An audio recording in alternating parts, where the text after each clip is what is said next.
시청자 여러분 안녕하십니까? BTV 뉴스입니다. 먼저 이 시각 주요 뉴스입니다.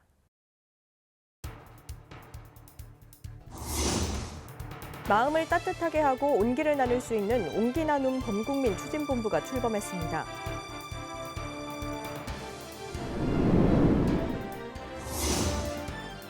강서구가 지역 수산물의 안전한 관리를 위해 조례를 제정했습니다. 이 조례에 따라 구청이 별도 검사를 실시하고 유통을 차단시킬 수도 있게 됩니다.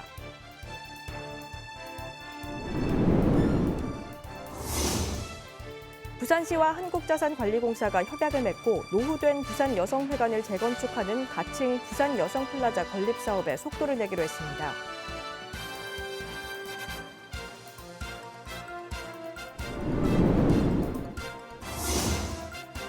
지자체와 교육청, 대학, 기업 등이 손을 잡고 지역의 인재가 지역에 뿌리내릴 수 있도록 지원하는 교육발전특구 시범사업이 추진됩니다.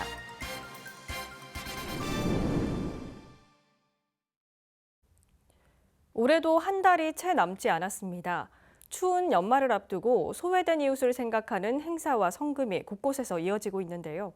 마음을 따뜻하게 하고 온기를 나눌 수 있는 온기 나눔 범국민 추진본부가 출범했습니다. 김윤정 기자의 보도입니다.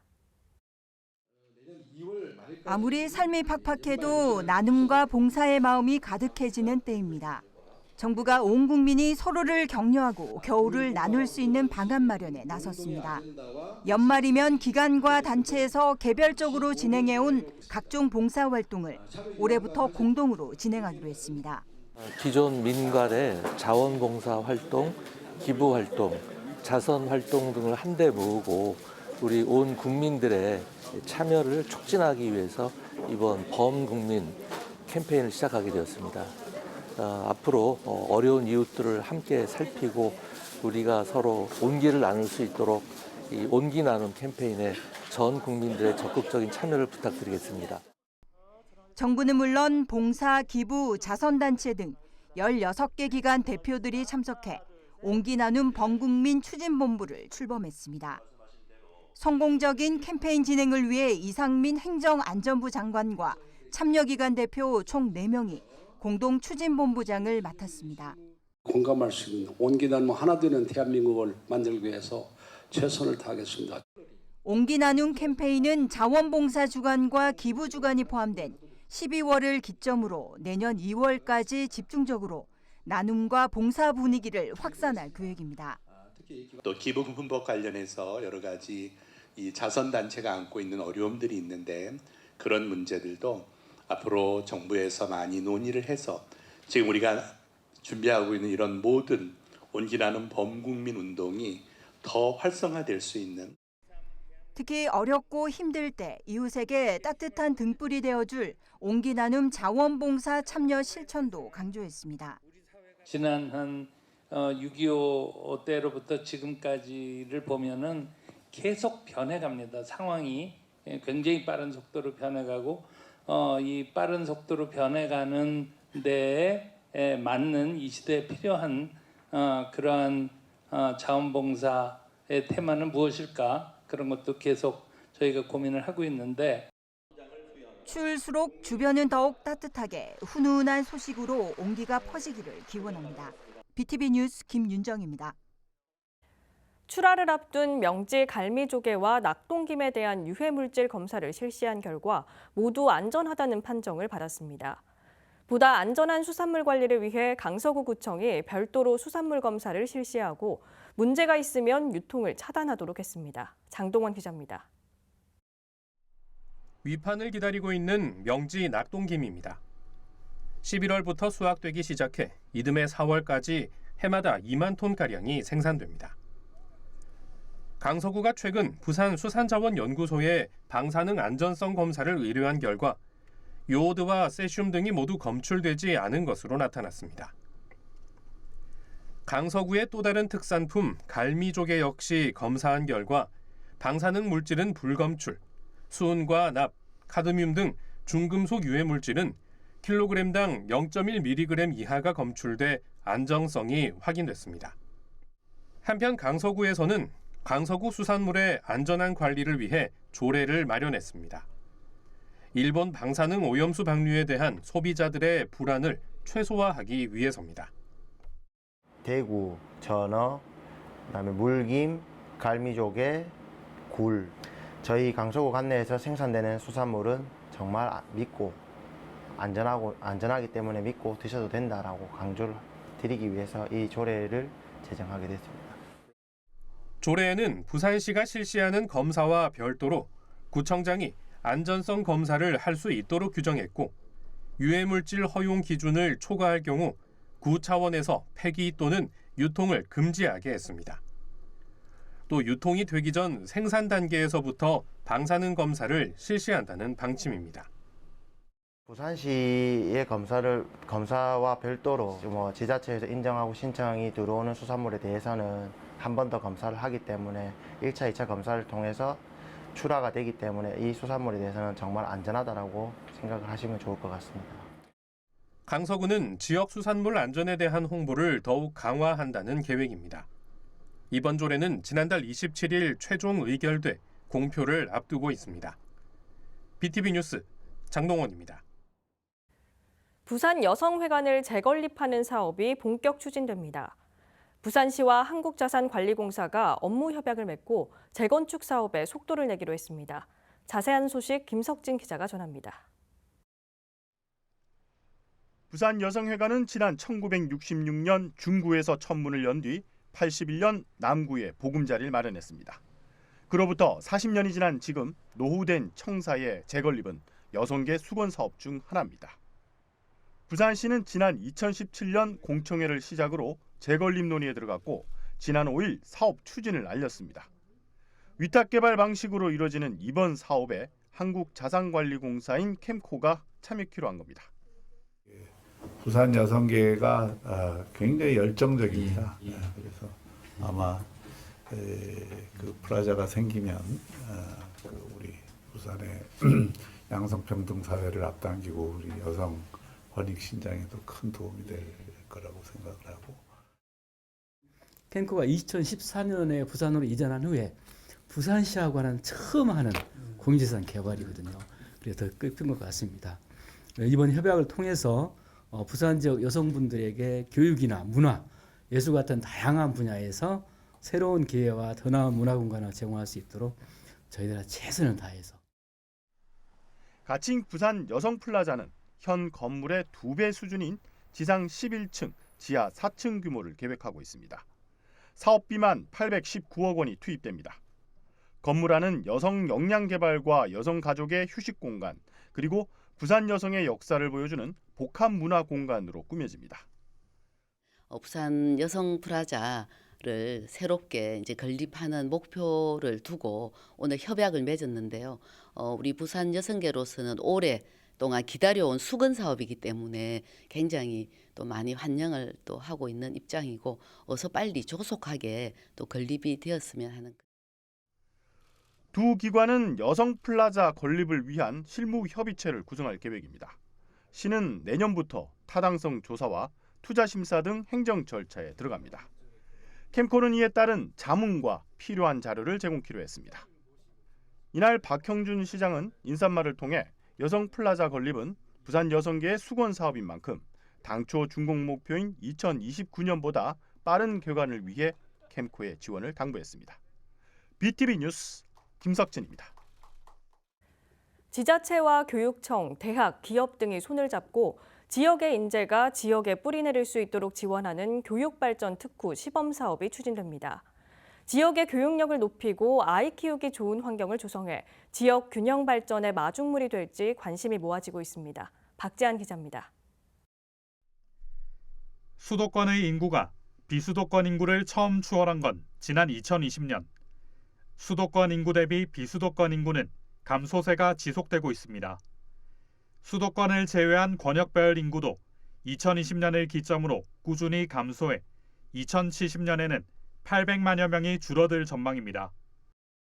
저출산과 고령화로 인한 인구 변화와 지역 인구 감소는 지역 간 불균형을 점차 깊어지게 해 지역 소멸 우려까지 낳고 있습니다. 정부는 내년부터 교육 발전 특구를 시범 운영합니다. 지역에서도 양질의 교육을 받을 수 있도록 교육을 혁신하고 지역 인재 양성과 정주 여건을 조성하는 게 목표입니다. 교육발전 특구는 지자체와 교육청, 대학, 지역기업 등이 손을 잡고 추진합니다. 교육부는 6일 전국에서 세 번째로 부산을 찾아 교육발전 특구 설명회를 열 예정입니다. 부산시와 시교육청은 최근 교육발전 특구 전담팀을 꾸리고 시범운영 지구 선정에 나섰습니다. 부산의 인재들이 부산에서 배우고 정주할 수 있도록 24시간 돌봄센터 구축과 디지털 기반 맞춤형 교육, 기업 등이 필요로 하는 특성화된 교육과정 등을 만드는 데 힘을 모을 예정입니다. 정부는 내년 3월까지 시범지역을 선정할 예정입니다. 3년간 운영 후 교육발전특구위원회의 평가를 거쳐 특구 지정 여부를 결정하게 됩니다. BTV 뉴스 박찬입니다. 오는 2025년 송도 해수욕장에 들어설 해양문화 복합 플랫폼의 청사진이 나왔습니다. 송도에 있는 다양한 관광 자원을 연계할 수 있는 공간으로 역할을 할지 주목됩니다. 박철우 기자입니다. 해수욕장을 가로지르는 해상 케이블카, 구름 산책로와 수변공원은 송도 해수욕장의 대표적인 관광 자원이기도 합니다. 케이블카도 생기고 다양한 시설들이 생기면서 그게 또 이렇게 연계를 시켜가지고 되게 아름다운 이 수변 공간을 지금 만들고 있거든요. 하지만 다양한 관광 자원에도 불구하고 다른 해수욕장에 비해 적은 관광객 수와 이 부족한 관광 인프라는 여전히 풀어야 할 과제로 남아 있습니다. 관광 안내소도 조금 부족한 것 같아요. 우리 와가지고 어디 물어보려면 일반 사람들한테 물어봐야 되고 그러니까. 이런 문제를 조금이라도 풀기 위해 해양 문화복합 플랫폼이 조성됩니다. 최근 백년 송도 해양문화복합 플랫폼 건립 설계공모위원회 당선작이 선정돼 사업에 탄력을 받게 됐습니다. 45억 원의 예산이 들어가는 해양문화복합 플랫폼은 지상 3층 규모로 종합관광안내소와 관광시설 통합관리센터 등이 들어설 예정입니다. 송도 해수욕장의 시설 관리라든지 인근의 또 관광 안내소 등 우리 관광 서비스를 인프라를 구축하는 그런 사업입니다. 송도를 찾아오는 관광객들에게 양질의 서비스를 제공해주고 서구는 설계 공모 당선작이 선정됨에 따라 기본 실시 설계 용역에 착수해 오는 2025년 상반기 준공할 예정입니다. BTV 뉴스 박철우입니다.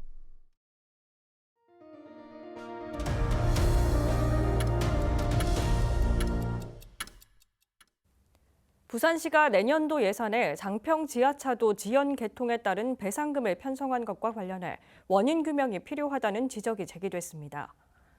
부산시의회 조상진 의원은 부산시 내년도 예산안 심사에서 이같이 지적하고 배상금이 발생한 원인 분석과 재발 방지 대책 마련을 촉구했습니다. 장평 지하차도는 천마산 터널을 잇는 길이 2.3km 구간의 지하차도로 부산시가 민간 사업자와 천마산 터널 준공 후 2년 이내 준공토록 했지만 준공이 2년 늦어지면서 120억 원의 지연 배상금이 발생했습니다. 이에 대해 시는 지하차도 공사 시 한국전력공사의 저작물 이설 문제로 지연된 것으로 보고 공사를 상대로 구상권 청구를 검토하고 있다고 밝혔습니다. 사하경제포럼 창립 9주년 기념식이 4일 사하구청 제2청사 대강당에서 열렸습니다. 이날 포럼에는 김도강 운영위원장을 비롯해 문정수 전 부산시장, 지역 주민 등 300여 명이 참석했습니다. 한편 사하경제포럼 창립 9주년을 기념해 최인호 국회의원과 박영강 동의대 교수 등 지역발전 방안에 대한 초청 강연이 이어졌습니다. 겨울철은 추운 날씨 탓에 야외 활동이 줄어들기도 하는데요. 그 영향으로 헌혈 참여도 감소해 혈액 수급에 차질이 우려되기도 합니다. 이에 겨울을 맞이한 지역사회에서는 헌혈 릴레이를 통해 헌혈 문화 확산을 유도하고 있습니다. 박인배 기자입니다. 겨울철 추위로 야외 활동이 줄어들고 방학이 시작되면서 덩달아 헌혈 참여 감소로 인한 혈액 수급난이 우려되고 있습니다. 실제로 지난해 부산 지역 월평균 헌혈은 17,000여 건인데 겨울철엔 15,000여 건으로 6에서 10% 줄었습니다. 헌혈이 가장 많은 5월 2만 1천여 건과 비교하면 2월엔 1만 3천여 건으로 39% 감소했습니다. 겨울철 되면은 만성적으로 혈액 부족이 제일 심화되는 시기입니다. 고등학교 대학생들이 방학을 시작하고요. 시민들도 많이 춥다 보니까 헌혈의 집을 들어오는 게 많이 힘들어지는 상황이거든요. 이 같은 상황에 겨울을 맞은 지역 사회에서는 헌혈 문화 확산 노력이 이어지고 있습니다. 헌혈버스 세대에는 헌혈의 가치를 실천하는 공무원들로 가득 찼습니다. 평소에 그 피가 많이 모자란다는 그런 뉴스를 접해서 알고 있었고요. 또 제가 조그마한 이런 그 봉사 활동으로 지역 사회에 기여가 된다는 그런 생각을 가지고 동참하게 되었습니다. 헌혈을 하는데 걸리는 시간은 30분 남짓. 그 시간이 하나둘 모여 한 생명을 살리는 기회를 만듭니다. 30분 정도 본인 시간을 투자하는 것에 비해서 많은 분들을 살릴 수 있는 방법이기 때문에 저나 저 가족에게도 권하고 싶고요. 시민들도 참여해 보시면. 혈액의 적정 보유량은 5일분, 응급 상황에 대비해 최소 3일분 이상은 유지해야 합니다. 부산 지역은 지난달 말일 기준 5.9일분으로 적정 보유량을 겨우 웃도는 수준. 안심할 수 없다는 의미입니다. 헌혈을 한다고 해서 건강 상태가 나빠지거나 그렇지 않고요. 일정 시간 지나면 혈액량이 또 이렇게 헌혈량만큼 또 이제 새로 생기기 때문에 또 헌혈할 때 건강 검진도 이루어지지 않습니까? 헌혈에 동참해 주셔서. 날씨가 추워지는 만큼 높아지는 혈액 수급 위기감. 나부터 실천하는 헌혈이 더욱 절실한 때입니다. HCN 뉴스 박인매입니다. 반짝 회복세를 보였던 부산 부동산 시장이 더욱 얼어붙고 있습니다. 2030 엑스포 유치에 실패하면서 호재를 기다렸던 한 아파트의 청약률은 67%에 그쳤습니다. 부산 부동산 내년 상반기에는 회복세로 돌아설 수 있을까요? 장보영 기자가 취재했습니다. 엑스포 개최 예정지였던 북항 재개발 2단계 구역을 한눈에 조망할 수 있는 우암 1 재개발 구역입니다.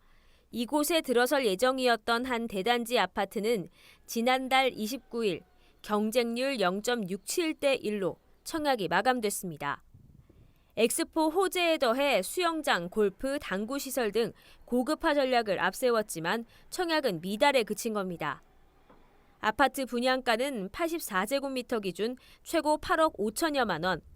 비싼 분양가에 더해 엑스포 유치 실패라는 결과가 청약률에 반영된 것이라는 분석입니다.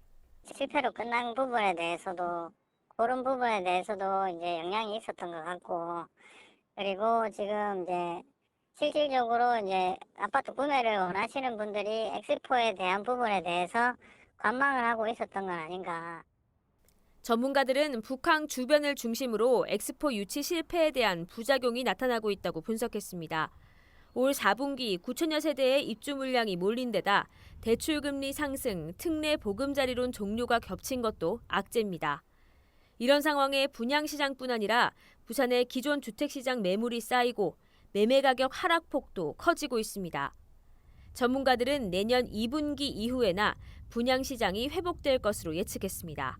아파트 입주 물량에 대한 부담이 이제 상당히 많이 줄어들 것으로 예상이 되고, 그리고 내년 하반기 이후에는 입주 물량도 상당 부분 이제 감소하기 때문에 전세 가격이 이제 회복이 되면서 시장도 점차 안정세를 찾아갈 것으로 예상됩니다. 엑스포 실패 여파에 더해 고금리 기조가 유지될 것이라는 분위기 속에 부산 부동산 시장의 침체는 당분간 지속될 전망입니다. 헬로티비 뉴스 장보영입니다. 부산시립시민도서관은 오는 14일 오후 2시부터 도서관 시민소리숲에서 시민 110명을 대상으로 원북원 부산 20주년 기념 심포지엄을 엽니다. 이날 원북 운영위원장인 김승용 부산대 교수와 2020년 원북원 부산 작가인 이국환 동아대 교수가 나와 지식독서에서 치유독서로 한 책 한 도시로 각각 주제 발표를 진행할 예정입니다. 참가 희망자는 12일까지 시민도서관 홈페이지 수강 신청을 통해 선착순으로 신청하면 됩니다. 부산 여성가족과 평생교육진흥원은 2023 부산 평생교육 성과공유회를 갖고 한 해 동안의 활동 성과를 공유했습니다. 이번 성과공유회는 평생학습 컨설팅, 학습 공동체 구축, 성인 문해교육 사업에 참여한 전문가와 시민이 한 해의 성과를 발표하고 함께 교류하는 시간을 가졌습니다. 또 부산 지역 16개 구군의 평생학습 동아리가 참여해 동아리 활동에서 갈고 닦은 실력을 자랑하고 격려하고 즐기는 축제의 장을 만들었습니다. 강서구의회 무소속 박상준 의원이 5일 더불어민주당에 입당했습니다. 박 의원은 2017년 재선거를 통해 당선된 뒤 2018년과 2022년 무소속으로 출마해 3선을 기록하고 있습니다. 박 의원은 입당 기자회견에서 무소속의 현실적 한계를 벗어나 강서구 발전과 주민 행복을 위해 민주당과 함께 변화의 선봉에 서겠다고 밝혔습니다. 지난 4일 사상경찰서에서는 경승실 법당 개원 행사가 열렸습니다. 경찰서 5층에 마련된 경승실 법당에는 엄정훈 사상경찰서장을 비롯해 시민택 사상불교연합회 신도회장 등이 참석했습니다. 엄정훈 사상경찰서장은 부처님의 가르침에 따라 지역민들이 즐겁고 행복하게 생활할 수 있도록 치안 서비스 제공에 최선을 다하겠다고 말했습니다. 부산학생예술문화회관은 12월 5일부터 23일까지 회관 갤러리 예문에서 미술 삶에 스며들다를 개최합니다. 이번 전시는 사유의 뜰이라는 주제로 부산 지역 작가 12명이 참여해 회화와 조각, 공예 등 공간 조형 위주의 현대미술 작품 50여 점을 선보입니다. 시민 누구나 무료로 관람할 수 있고 작가 등이 참여하는 전시 오픈식은 13일 오후 3시 열릴 예정입니다.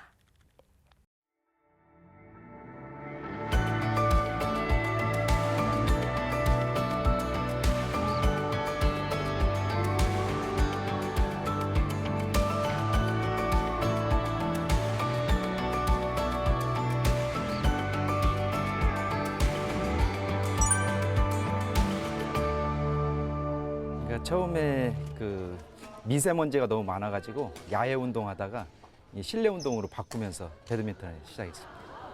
이 배드민턴 같은 경우에는 처음부터 끝까지 그 게임을 하면서 계속해서 흥미롭고 그리고 또 계속해서 어떤 아드레날린 같은 게 생겨나고 했기 때문에 배드민턴으로 종목을 바꿔가지고 계속 배드민턴만 하고 있습니다. 아침에 이렇게 땀을 조금씩 이렇게 내고 출근을 하면은 하루가 상쾌해지고 일이 더 좀 뭐랄까 좀 열정적으로 좀 더 열심히 할 수 있는 그런 계기가 되는 것 같습니다. 오히려 안 할 때는 더 무거워요. 더 무거운 것 같더라고. 여기서 이제 땀 흘리고 동호인분들과 같이 땀을 흘리고 샤워하고 이렇게 집에 가서 또 밥 먹고 이렇게 출근하면 하루가 너무 상쾌하고 몸도 가벼웠고 좋아요. 먼저 이제 저희 남편이 배드민턴장에 구경 와서 한번 해보고 싶어서 왔는데 1년 뒤에 제가 이제 또 남편의 권유로 같이 하게 된 거예요. 같이 오고 뭐 편한 것 같아요. 그런 점은 좋은 것 같아요. 전 아침에 요 정도 운동은 그냥 가뿐해요.